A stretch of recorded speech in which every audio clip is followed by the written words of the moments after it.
त्यांच्याविषयी काही दोन शब्द सांगणार आहे, ते ऐकून घ्या. लोकमान्य बाळ गंगाधर टिळक हे स्वातंत्र्य लढ्यातील एक महान नेता होते. त्यांचा जन्म 23 जुलै 1856 रोजी रत्नागिरी येथे झाला. त्यांनी आपल्या शिक्षणात उत्कृष्ट कामगिरी केली आणि गणित या विषयात पदवी घेतली. त्यांनी भारतीय लोकांच्या मनात राष्ट्रीय जागृती निर्माण केली आणि सांगितले, स्वराज्य हा माझा जन्मसिद्ध हक्क आहे आणि तो मी मिळवणारच. हे त्यांचे वाक्य आजही भारतीयांच्या मनात धगधगत आहे. त्यांनी केसरी व मराठा ही वृत्तपत्रे सुरू केली आणि त्यातून ब्रिटिश सरकारच्या अन्यायकारक धोरणांवर टीका केल्या. त्यांनी सांगितले, त्यांनी गणेशोत्सव, शिवजयंती यांसारखे सार्वजनिक उत्सव सुरू करून लोकांमध्ये एकता निर्माण केली. ते फक्त राजकारणीच नव्हते, तर ते शिक्षक, विचारवंत आणि संपादक होते. त्यांनी गीतारहस्यसारखे ग्रंथ लिहिले, जे आजही प्रेरणादायी आहेत. तर मित्रांनो, आता मी तुम्हाला गीतारहस्य या ग्रंथाचे एक रहस्य सांगणार, ते पण लोकमान्य टिळक आणि श्री गजानन महाराज यांच्या भेटीतील एका प्रसंगातून. एकदा अकोल्यातील लोकांनी शिवजयंती उत्सवास लोकमान्य टिळकांस बोलवण्याचे ठरवले.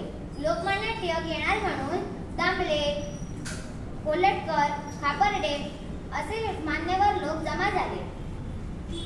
दामले म्हणाले, या वर्षीची शिवजयंती अगदी वर्षानुवर्षे लक्षात राहील अशी साजरी करूया. त्यावर खापर्डे म्हणाले, अहो, हे काय सांगणे झाले, प्रत्यक्ष सिंह येणार म्हणजे हे होणारच. पण या उत्सवात आणखी एक चैतन्य आणण्यासाठी शेगावातल्या गजानन महाराजांना बोलवूया. त्यावर कोल्हटकर म्हणाले, खापर्डे, अहो, तो गजानन म्हणजे अवलिया आहे, अवलिया. तो काय करेल ते सांगता येत नाही. त्याने जर सभेत धिंगाणा घातला तर सगळ्याचं कल्याणच आहे. खापर्डे म्हणाले, ते असे काही नाही करणार. महाराज जरी वरून वेड्यासारखे वागत असतील तरी त्यांचे खरे रूप काय आहे हे मी जाणूनच आहे. मग सगळ्यांची सहमती मिळाल्यावरच खापर्डे शेगावात दाखल झाले. ते महाराजांकडे गेले. ते काही बोलण्याआधीच महाराज म्हणाले, हे बघा खापर्डे, मी टिळकांना भेटण्यास अवश्य येईल आणि त्या ठिकाणी वेड्यासारखं पण वागणार नाही. तुम्ही निश्चिंत राहा. महाराजांचे हे बोलणे ऐकून सर्वांना आश्चर्यच वाटले. खापर्डे सोबतच्या मंडळींना म्हणाले, बघितलात, हा ज्ञानजेठी देवाला आपले अकोल्याचे बोलणे इथे बसून कळाले. नंतर सर्वांनी गजानन महाराजांचे दर्शन घेतले व सर्वजण परत अकोल्यात जायला निघाले. शिवजयंतीची सभा भरली. शेकडो लोक टिळकांना पाहण्यासाठी आले होते. त्यात गजानन महाराजही येणार हे सर्वांना माहीत असल्याने बराच जनसमुदाय जमा झाला होता.